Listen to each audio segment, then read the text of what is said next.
Say, okay, I'm going to attack with sneak attack. Welcome to Adventures Wanted. This is our 124th hour of 250, so we are almost at the halfway mark. Just a reminder that this is a relaxed performance, like all of our performances. That means there won't be any loud sudden noises. The lights will be staying like this. We have had a glitch recently with the hotel lights, but they've stayed on this entire morning so far, so I'm feeling really hopeful. But if they do go out, I will fix it within like 10 seconds. Also, if you need to hop out and then come back in, you're more than welcome to at any point during the hour, and there's a relaxed actually sound and movement from your benefit. So people who struggle to be still and silent for an hour. You don't look like you need hearing aid headsets or anything like that, but if you did, my name's Chloe, just ask me for anything like that. But I will now hand you over to Alex, our Games Master for the hour. Hello, yes, thank you. I'm Alex and I'm the Games Master for this hour and for the next hour. Welcome, what's going on? Who are we? Well, we are Adventurers Wanted. We are a tabletop role-playing game. What that means for those of you who don't know, or for anyone who is new to the idea, is that basically the players sat around to the side of me are all playing their own unique characters. I, as the Games Master, play the rest of the world. I describe the places, the people, and the things that they encounter. I tell them things that are happening, or things that occur in the background around them, and they explain to me what they would like to do, or how they would like to interact with things. Sometimes I will ask them to roll dice to determine what happens, whether they succeed majestically or fail hilariously and just with great gusto often. It helps push the story forward and adds an extra little element of chaos into what we are doing. The story so far. All of our characters are crew members aboard a naval research vessel known as the Spirit of the Horizon. On a recent mission, it was unexpectedly and magically transported to a completely new and unknown world. Now the crew have to figure out how to get home, whether that be by fighting monsters, exploring islands, finding new allies, or by some as yet unknown means. Most recently, they have undertaken a mission aboard on a floating city known as Clathid. The city is home to a large community of wizards, magic users. Previously in their adventures around the world, they haven't found many magic users, certainly not many wizards or people like that. Most of what they've encountered are divine magic casters or the occasional druid. They have been brought to this city through a teleportation circle and have spoken to one of the leaders, one of the three leaders of the city, a creature by the name of Lone Tree, who is a Vosu, a fox-like person, fox-like humanoid, bipedal. He has asked them to investigate a murder. One of the triumvirate, of which he is one of the three, has been murdered. A man by the name of Fenlen. He suspects foul play. There are rumours rife in the city. They believe that he has been poisoned.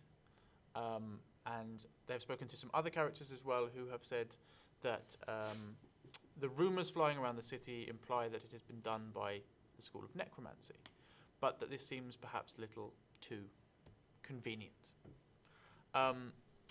When we left our players, they had recently been attacked whilst investigating Fenland's bedroom, and the thing that attacked them leapt out of the window and ran off, disappearing into the streets in an evasion pattern.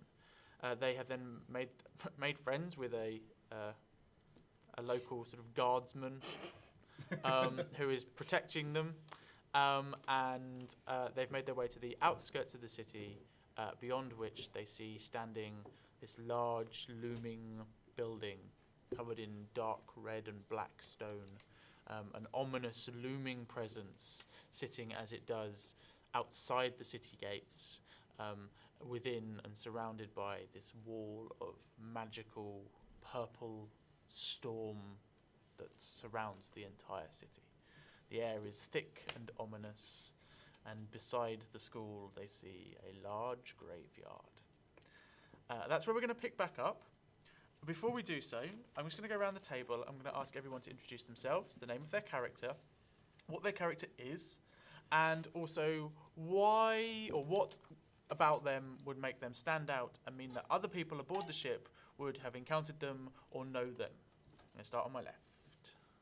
Hello, I'm Mark. I'm a halfling rogue named Bally, and I'm chief responsible for ropes on the Spirit of the Horizon. So if you need a knot tied or untied, I'm your halfling rogue. Hi, I'm Florence, and I'm playing Aya, who is a human rogue. She was a stowaway on this ship, but when they transported to this new world, she had to make herself known, and through these adventures has reluctantly found herself as chief scout. I'm Eddie. I'm playing Professor Charles Blipsworth. He was on the research vessel. It's part of the research team. He likes to think he's the head of the research team, but not many people agree with him. Especially not Brina, the head of the research. Especially. He formed his own sub-research team. It's just him. I'm Catherine. I'm playing a human fighter, Tamara, who has been assigned by the professor's father to stop him from doing anything stupid. So is most often seen looking really bored and slightly exasperated, just trying to put out the fires that the There's a lot of fire on my There's sheet. a lot of fires. I'm an elf wizard, by the way. I didn't say that. Wow. Upper class entitlement. There's a lot of fire on here. Wonderful, thank you. Yes, we leap back in. Aya and Bally, you are stood by the gates of the city looking out over this site. And beside you, your two colleagues who had been joining you for the last hour or so. You see them swayed in this strange golden energy. You taste the tang of arcanic magic in your mouth. And they out of existence. And in their place, you see an elf wizard and a somewhat disgruntled human fighter. What were Professor Charles and Tamara doing on board the ship immediately before they were enswathed in this golden magical energy? I like to imagine the golden energy appears and he's in some sort of sitting position and immediately falls backwards. And he's at his desk doing important research. Tamara? Just standing in a corner. Head in hand. Just So next to you, you see a human fighter, head in hands, and an elf wizard lands on his back, staring up at the sky. As you stare up at the sky, you spot that there is an opening into the sky above, bright blue skies, which contrasts quite a lot with the swirling purple thundercloud that enwraps the rest of the city. Purple. Purple. Have I ever encountered purple thunderclouds before in my Roll me an research? insight check. Maybe history. 11. You have encountered purple clouds. Maybe not back home, but in fact, since you've been here in Glathid, or rather, since you've been here on this world, just nearby where the ship that you were just on is docked, there stands a huge, static thundercloud bank. It's shaped almost like a mushroom cloud, static in the air, and it's this roiling, dark, black, purple morass of storm and lightning. This looks identical to that. So possibly the floating city is the top of that. Maybe. We don't know. Professor, hi. Oh, hello. do you want a hand up? Yes, thank you. He like, leans on her far too much to get up. I don't know how much the captain has relayed to you. She intensely dislikes the professor and hates anyone who is born into privilege. But I really like Tamara. I like the struggles we go through. Kindred spirit. Yeah. We're investigating the death of this important guy or something, and some suspicious person just tried to stab us. So we're off here to find some more information. So you caught him? We'll just say we're still chasing him. Where is he? We're just taking a break from the chasing. I like breaks.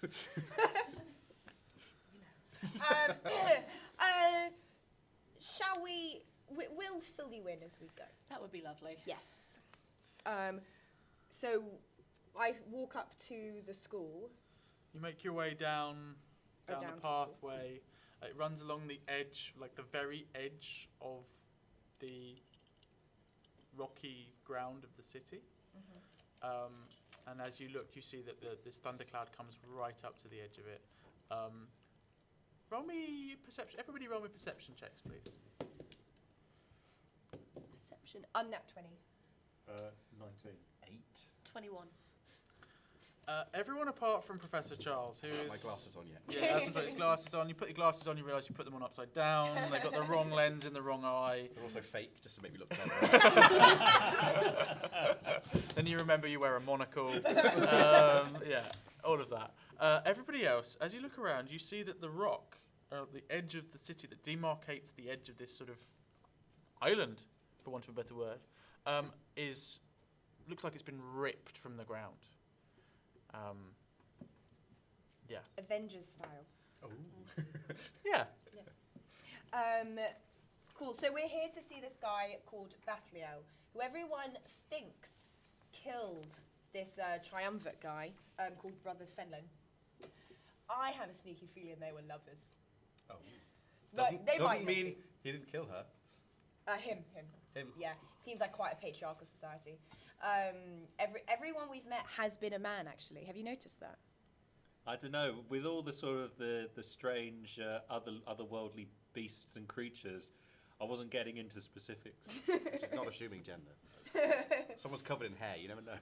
Yeah. But basically, he used to be an all-right guy, and then with the death of Brother Fenlon, he became sort of surly and withdrawn, and no one can talk to him.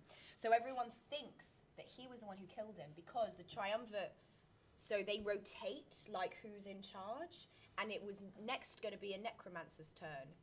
I don't know why, if it was going to be his turn next, why would he just speed up the... Why, like, if it's going to be him next, why kill him? Do you know what I mean? Could be being framed. Yeah, no, I totally think he's being framed. Okay. He's totally being framed, and I think that the head of the triumvirate Lone Tree is the one who did it. Maybe he didn't like Brother Fenlon. But we need... So we're going to see this guy. So just so you know, he might be unwilling to cooperate. I'm sure we can have a little chat. Yeah. Kindred Okay. wizard spirit. We get up to the door. Yep. Okay. What does the door What look does like? what does it look like? It's like a big archway, portal, big dark stone doors, well, stone-looking doors, and around it is all of these sort of arcane symbols and dark runes and made out in red against the black of the stone. Professor, what do you know about necromancy? What do I know about necromancy? What a question. do I know anything about necromancy? Roll history check. I like history. 6. Not with that roll, you don't. You know that it is a school of wizardry. It's a school of wizardry. It specialises in types of magic that are not necessarily particularly well liked around the world. However, it's all to do with sort of the cosmic forces of life and death, and the grey area between the two of undeath. Not all necromancers are evil, but most have There's a trend. leanings towards that way. So we're talking about like early Harry Potter Slytherin. Like just everyone assuming you're a bad person. Yeah. I mean, certainly in the worlds that you have, in the world that you come from, and I mean, as a crew, your experience with necromancy or anything to do with that have been entirely negative. Mostly, it's been down to slaying zombies, skeletons, ghosts, ghouls, and nearly, or at least attempting to slay a lich as it was trying to reform itself. Yeah, we've not had a good time with things coming back to life, basically. Yeah, people see And you would know this. people see the necromancers sort of menacing and villainous, but Okay, shall we knock on this door? How do you normally open doors? I go and try and push it. Okay, I just really don't want to upset these guys. I really do not want to be attacked by anything again. I mean, it's like part of the Are you okay? infrastructure of the city. Surely they must have a way for other people to come talk to them. It doesn't seem like they're the most friendly of people. We have a guard waiting at the gates who works here, and he wouldn't even accompany us. So, by the way, I've been stabbed. Yeah, I currently have a stab wound. My medicine my medicine so far has been whiskey. All right. While everyone's chatting around, I'm going to go and knock on the door. Yeah. Okay. Yeah.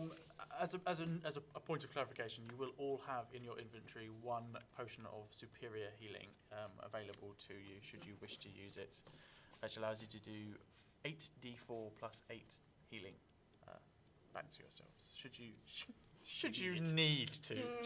That's unnerving that Just he FYI. specifically pointed that out. Yeah.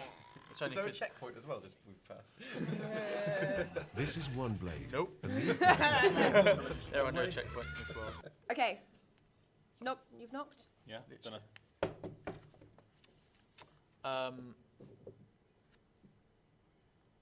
There's silence for a moment, and then one of the doors opens, and you see in front of you a small fox-like creature, which you've come to recognise as one of the Vosu. This one is darker than the rest. Normally they have more orangey fur. This one almost completely pitch black fur, red tinge to it around the eyes. It looks sort of wan and pale around the lips, and it doesn't look massively healthy, which you've come to expect from whatever, whenever you've ever come across necromancers. They have more than a flavour of goth to them. He looks earnest. He looks young. It's hard to tell. You're not completely au fait with your ability to age this species, but you reckon probably maybe early 20s. Young. Can Undergrad. I see anything through the crack in the door? Roll me a perception check, please. 15. Beyond is you see some flaming torches down a hallway. You see the beginnings of a stairway, but the difference in sort of contrast between where you're stood and the dark interior, and then the little pinpricks of light that sort of blur your eyes. Not beyond that, not a huge amount. Right, so far so necromancy school. We're here to see Bafliel. Who are you? We're the police! Sorry, we're pretending to be the police. They don't have this concept on this island. They do now. They do now. Yeah, we were sent by Lone Tree to speak to Bethlehem. Oh. Do you have any papers? We were told they wouldn't be required. Oh. Well, I suppose you better come in. Best, Really great guard. best guard ever. Doesn't look like a guard. He opens the door slightly more, and you can now see inside. Yeah, long corridor, set of steps up into the rest of the thing. Disappears off into the distance. Lots of flaming torches around. There is a general sense of, sort of macabre. They haven't quite gone so far as to put up paintings of liches and got zombies and skeletons, I feel like but that's the next step. as you walk down the corridor, They you put their order into Amazon. yeah, you do. They've got Yeah. the spaces set aside. Yeah, you do see these large, dark framed paintings of these wizards wearing dark black robes with red hoods, all of whom, as you go down, man, and they all look pale, ill, long, wispy beards, and they stare out of their painting with that kind of dead-eyed, like, 1,000-yard stare of a necromancer. Do they actually stand? Do any of them move when they walk past? No, sadly not. You do get the sense of being watched by them, though. Like, it's just a creepy kind of down the back of your spine, and the hairs on the back of your hands tingle a little bit. It's cold, noticeably cold, and he ushers you forward into a small room in which there are a few chairs, bookcase. Feels like a doctor's waiting room. Is there anything interesting on the bookcase? Like, Roll an investigation check. he's just looking for nice books. He doesn't care if there's anything else. That's cocked. Oh dear. I have to roll again. 16.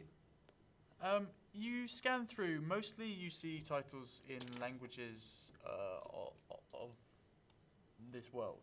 So I wouldn't sleep. Languages you don't necessarily speak. You do spot a couple of them that are in common,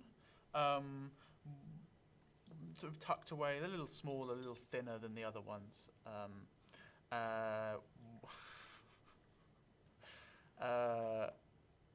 Yeah. Great. What the contents of each book now? It's fine. So where is this little undergrad gone?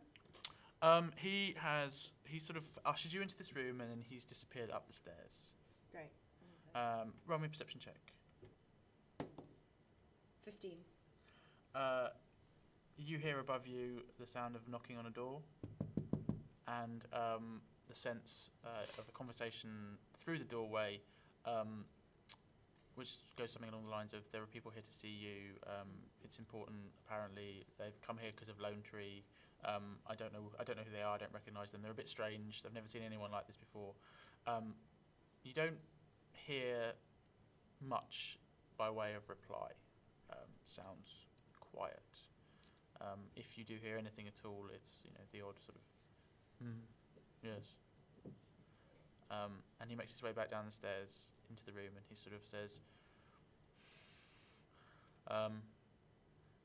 Balthiel says, can you wait a bit? He's very busy at the moment. How long? Maybe an hour or two. At this point, I'm just going to sort of impose myself slightly on his personal space, Okay. making myself look very big and not someone you want to mess with. I'm just going, this is a time-sensitive matter. Roll an intimidation check. This is why I like Tamara. That is a 16.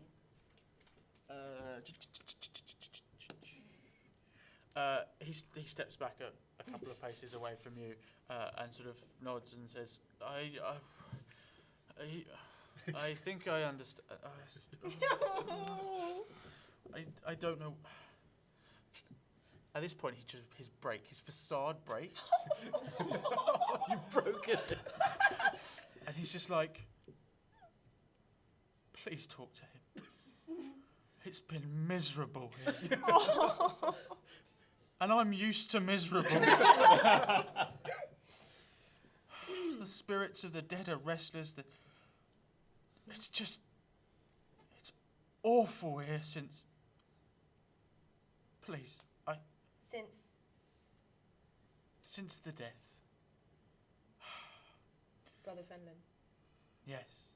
Was he... Sorry, just a casual question. Just like walks up like Yeah, Bathleel and Brother Fenlon didn't have anything, like a relationship. Just straight at it with the question. Were they close? Roll persuasion.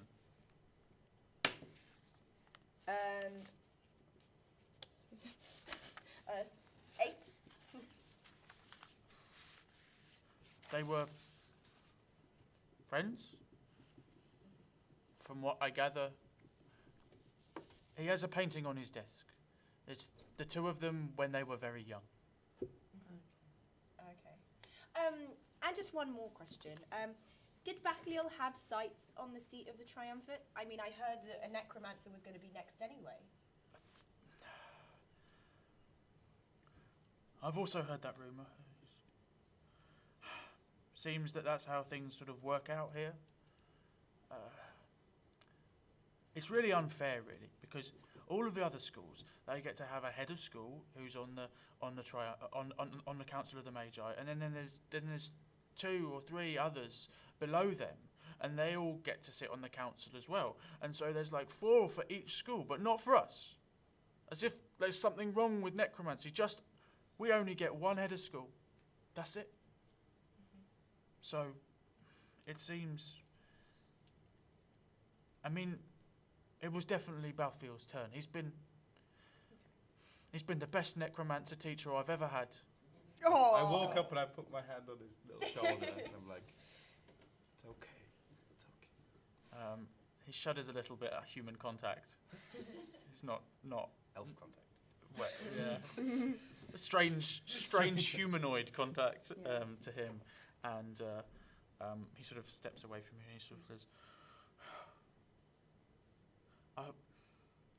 he really doesn't want to talk to anyone, but this funk can't continue. If you go up there, just tell him you overpowered me or something.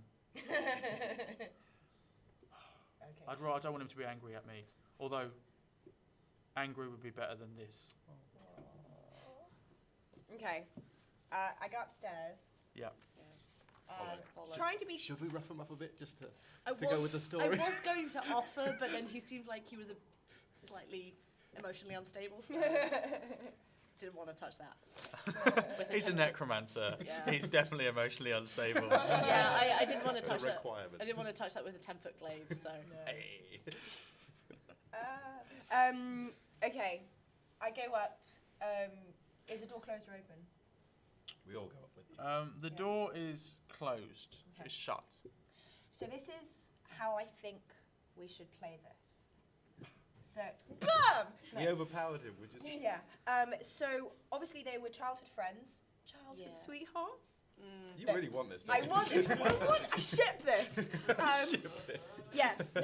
So obviously they were childhood friends. It makes sense that he was upset. So what we can say is we're investigating the death. I want to put this out there. I don't think it's you. Like it makes no sense whatsoever. What if we're going to catch the killer? Then we need your help. So we need to be soft and quiet and lovely and. We have to make sure we can disregard you as a suspect. Get everything. Get you off the suspect list. Yes. Yeah. We've got to be like we're trying to help you. Sort of. If he's being really sort of insulated and not really talking to people, though, would it be best to incite him potentially into anger? Play a bit good cop, bad cop. Go in accusing him of stuff. He's going to get really angry. You really want to do this police thing, don't you? Half was going. What is that? Good. But yeah, I'm So, just yeah. feeling that if he's emotionally flat, even being nice to him will be more work than just getting him to, maybe not all of us, but just getting him to feel some sort of strong emotion. Okay. We can then work that back around to being useful. Okay. You want a good cop, bad cop it? I Yeah, think we can let's good cop, bad deceive cop this. and intimidate. In Persuade. alternate measure. Or just be nice. Is there a role Okay. for be nice? Yeah, I think we go in hard and then, like, if I think it might be easier to go in nice and then you go in hard. okay, Do nice first, then bad first. see how Yeah? we do. Great. If We'll play it by ear. yeah, if Stack someone block wants to tell me if I'm going too much though, because We need a code word. We need or a we need code to stop. word. A safe We word. need a safe word. safe word. But yeah. MacGuffin. so it's a word we have from yeah. Yeah, Just slip in the word MacGuffin. MacGuffin. Yeah, easily in conversation. Okay. Yeah. Bam. Let's do this. We just shove open the door. If we- No. I We're know. going good first. We're going good first. Yeah. I said no. Bathiel. My name's Aya. We've been investigating Brother Fenland's death, and we want to get to the bottom of this just as much as you do. You hear heavy footsteps behind the door. There is a short click, and the door swings open. In front of you stands a 6'6" tall Arabi, large, thick-skinned. However, this one is very different to the ones you have encountered before. Remind me what the Arabi are again. They're tall. They have sort of bright silver eyes with very tiny black pupils in the center of them. There is a sense of superiority and an aura of ownership that they seem to have over the world. If you were to guess, you would assume that they have potentially some kind of divine parentage. You've met quite a few in the world. The queens of the Troquin Caldera are all Arabi, and they're certainly busy in this world. This one is different, however. Instead of having the silver eyes with the thin, tiny...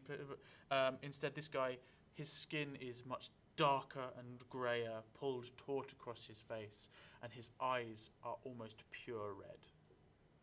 Yeah, not bloodshot red, just like the red of a gem. Good. Thank you. Does he look aggressive?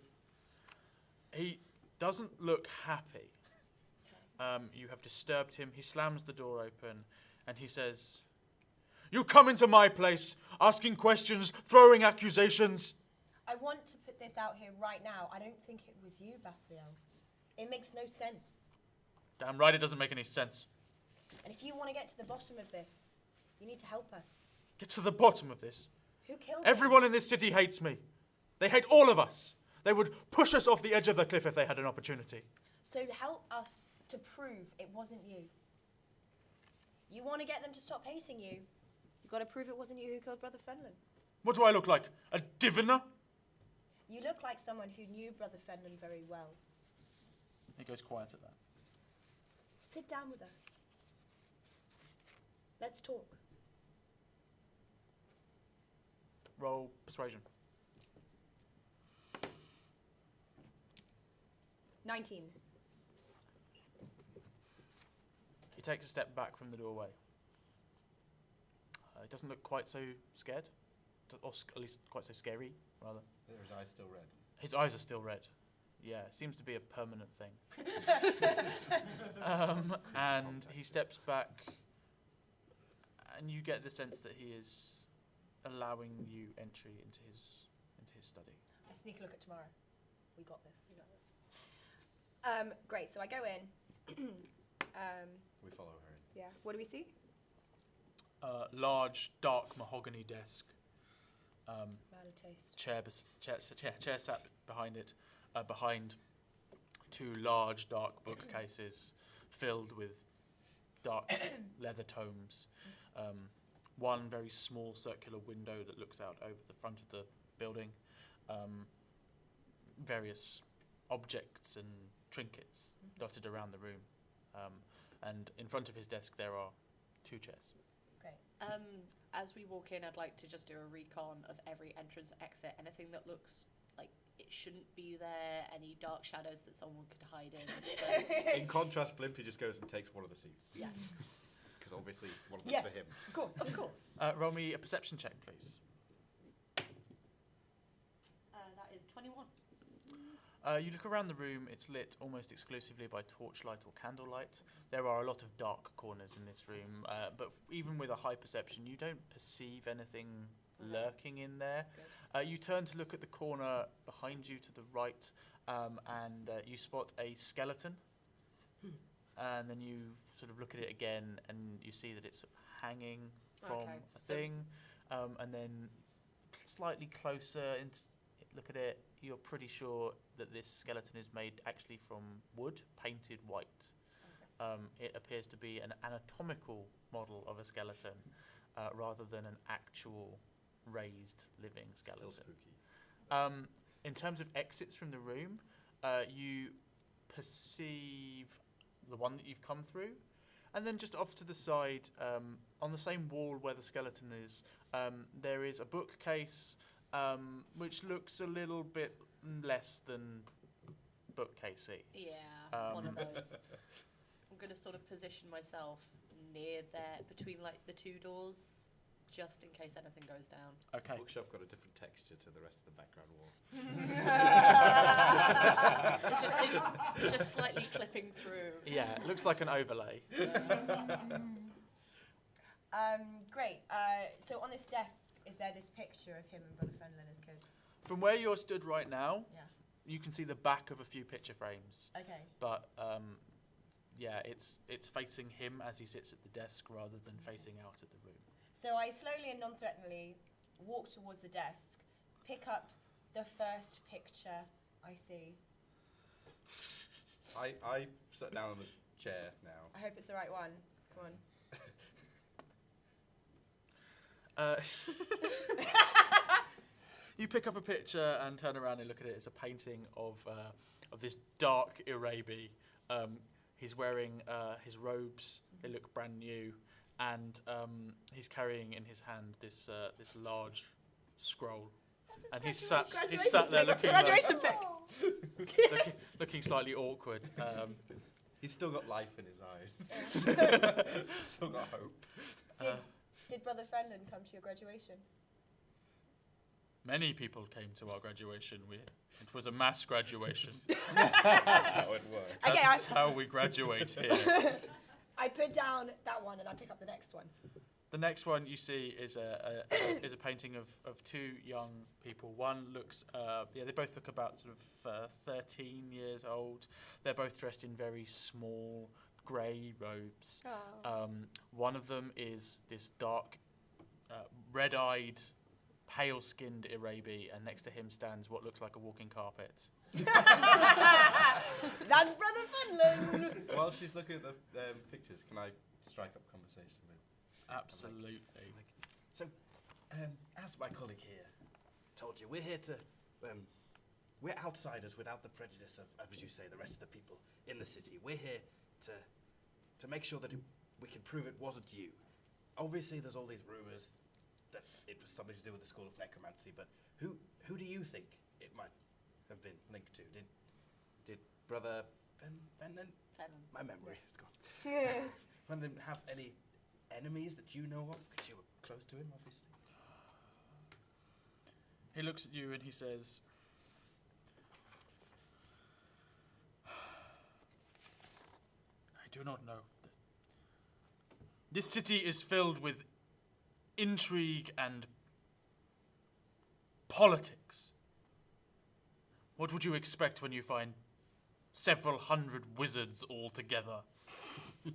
There are plots and rumors. They circulate like wildfires throughout the city. It could be anyone. We did visit Brother Fenlon's home looking for clues. When a man in the shadow, I assume it's a man, because it's this kind of world where you assume people are men, where a man in a dark robe, he jumped out and attacked me with a poison dagger.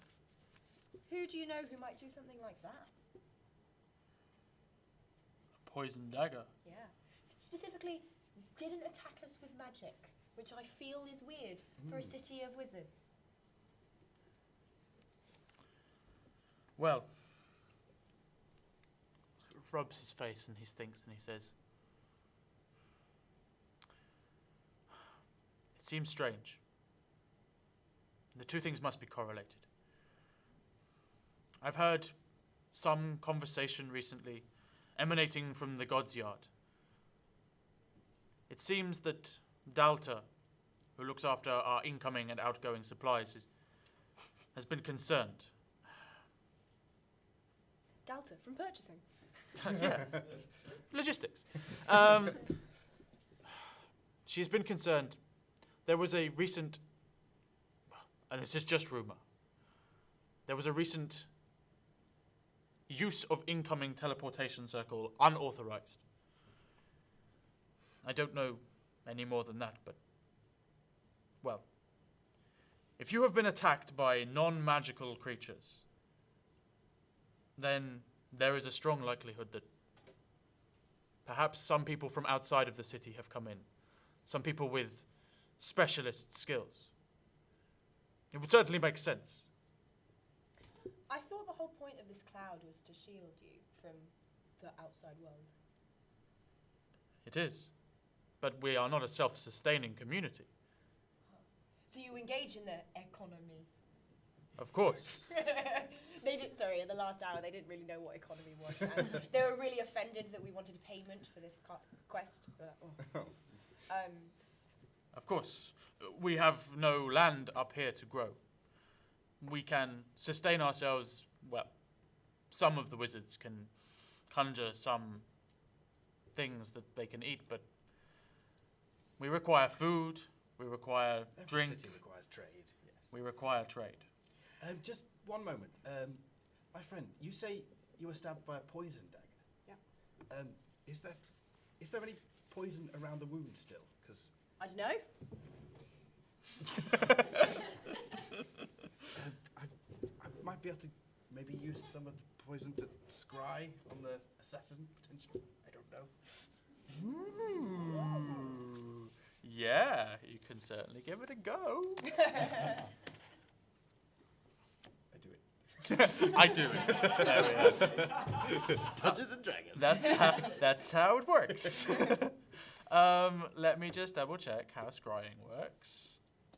So I think it works better if you have something that belonged to them. Does the poison belong to him? I don't know. I'm just gonna. I've got it in front of me. Thank you. It will take you 10 minutes. And it will have to make a wisdom saving throw so that you would know. It has a bonus against it because you've heard of the target. You've not met it, and you do not know it well. Okay. So it will have a bonus against you. So does using the poison help? I don't know. I'm going to allow it. Thank you.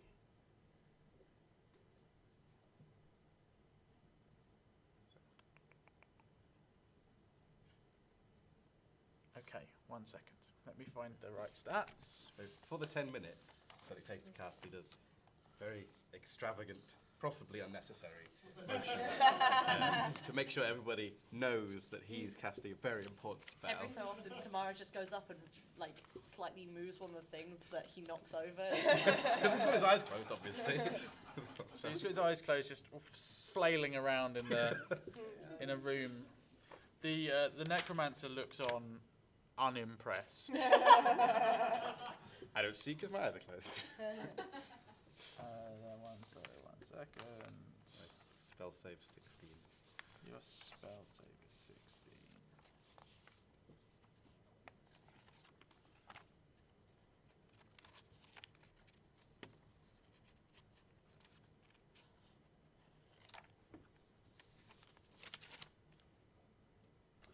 Explain to me how your scrying spell works.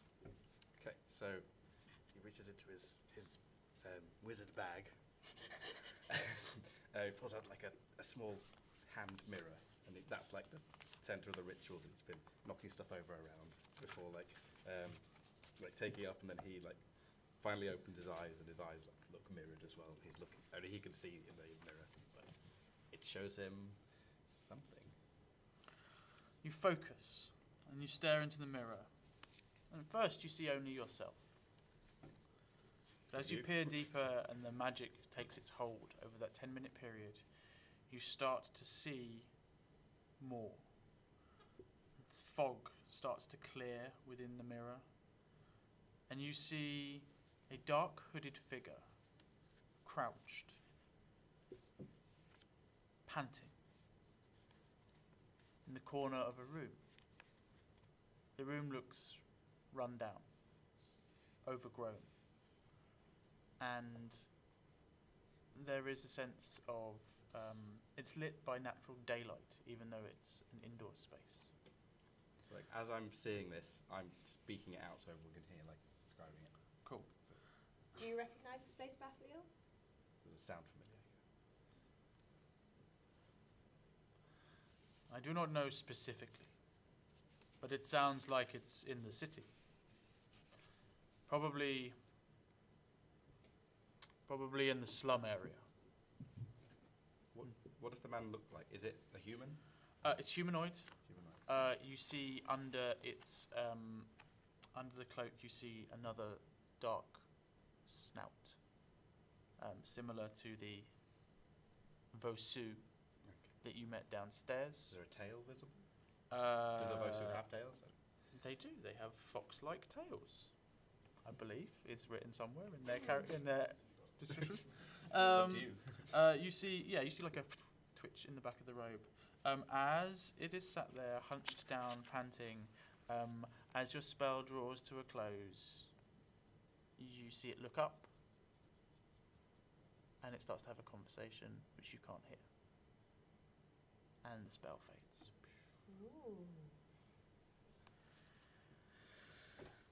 He's hidden in a room somewhere.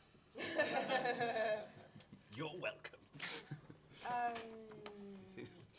Your assailant seemed to be one of the fox folk again, but a dark coloured. Was it the same colour as the undergrad? Yeah, dark fur. It seems like this person really doesn't want to know, just doesn't want us to know who kills Brother Fenelon. And he was about to have a conversation, so maybe he was hired. Do you know who he's having a conversation with? Lone Tree. So I can neither confirm nor deny. Bathleo, what do you know of Lone Tree's relationship with Brother Fenelon? I mean, they're on the Triumvirate together. Did they ever have a falling out?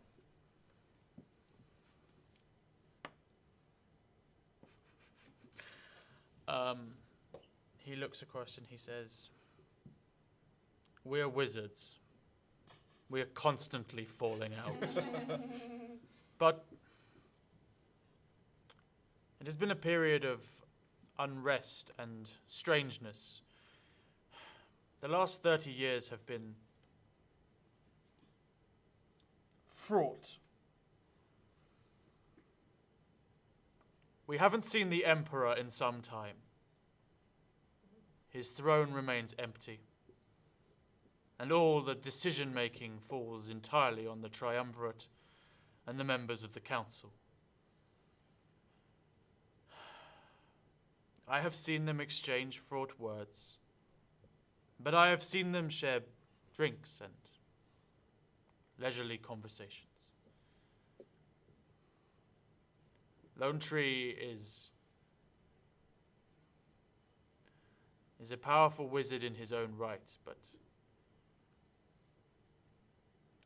I do not think this is his way of doing things. He has nothing to gain from it. He is already a member of the Triumvirate." Oh. I mean, maybe. However, Yeah. so it's the Necromancer's turn next. Yeah. One of the Triumvirate's gone. Yeah. If everyone suddenly thinks the Necromancer did it, he'd get kicked off the Triumvirate, and then this guy would be the only guy left on the Triumvirate, so it would be a one-umvirate. He'd basically be the Emperor. There was Well, yeah, what is the deal with this Emperor? the Emperor. Yeah. The childlike Emperor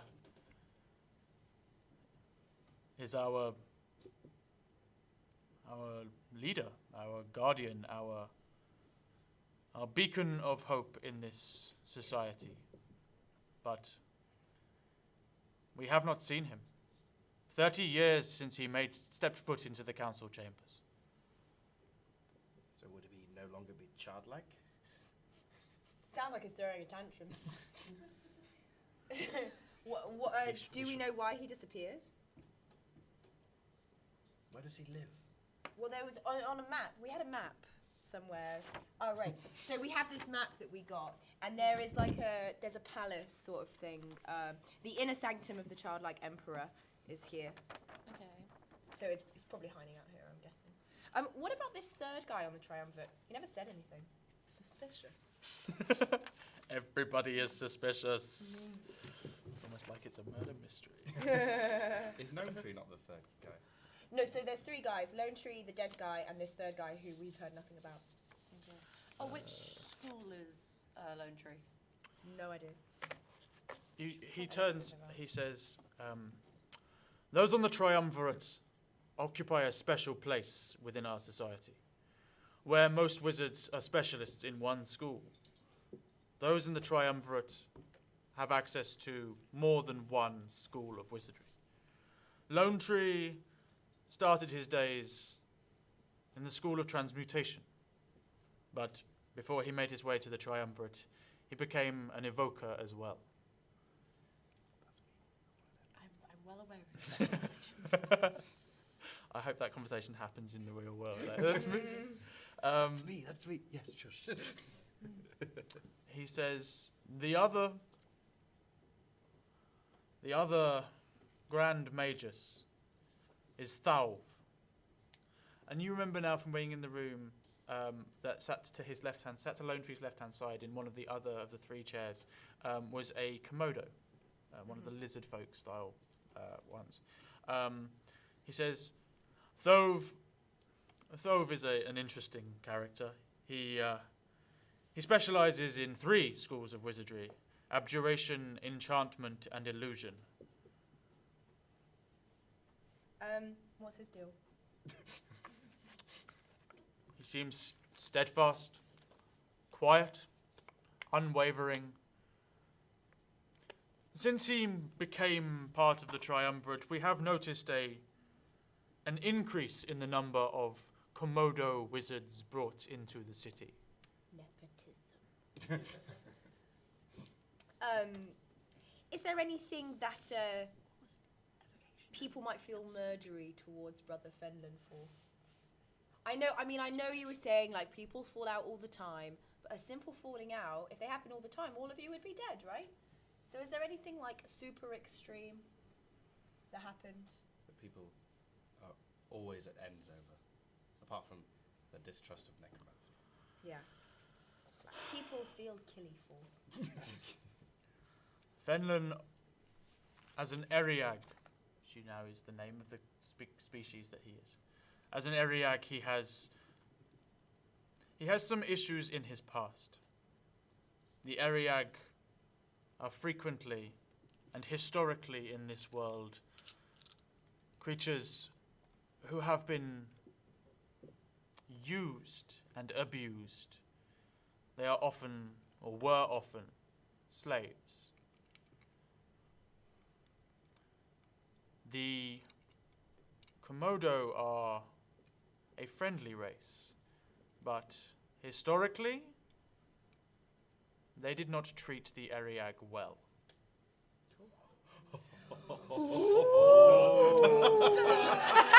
And on that note, I'm going to draw this hour to a close. Yeah. The lights in the room. Thank you for joining us. Thank you for playing. We're doing this from 10 till 3 and then 5 till 10 every day of the Fringe. And you're more than welcome to come back and watch. You're more than welcome to buy yourself a player ticket to get involved.